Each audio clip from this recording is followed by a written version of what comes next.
17 September থেকে সেবা পক্ষকাল কর্মসূচি পালন করছে প্রদেশ বিজেপির। কর্মসূচি উপলক্ষে রক্তদান শিবির ও স্বচ্ছতা অভিযানের আয়োজন করেছে বিজেপি দল। বুধবার জাতির জনক মহাত্মা গান্ধীর জন্মবার্ষিকী উপলক্ষে আয়োজিত স্বচ্ছতা অভিযানে উপস্থিত মুখ্যমন্ত্রী মানিক সাহা জানান, সেবাই হলো বিজেপি দলের মূল নীতি ও আদর্শ। কর্মসূচির আয়োজন করার জন্য 8 টাউন বর্দোয়ালি মণ্ডলকে ধন্যবাদ জানান মুখ্যমন্ত্রী।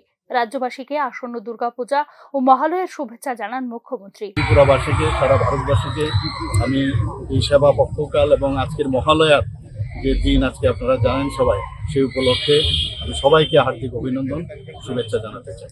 সেবা পক্ষকাল কর্মসূচির শেষ দিনে সরকারি উদ্যোগে ও বিভিন্ন অনুষ্ঠানের আয়োজন করা হয়েছে বলে এদিন উল্লেখ করেন তিনি।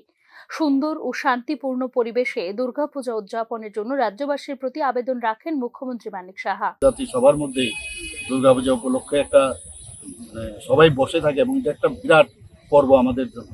এবং আমি বিভিন্ন বিষয় নিয়ে সংবাদ মাধ্যমের প্রশ্নের উত্তর দেন মুখ্যমন্ত্রী। চাঁদার জুলুমের ঘটনায় রাজ্য সরকার কঠোর অবস্থান নিয়েছে বলে জানান মুখ্যমন্ত্রী।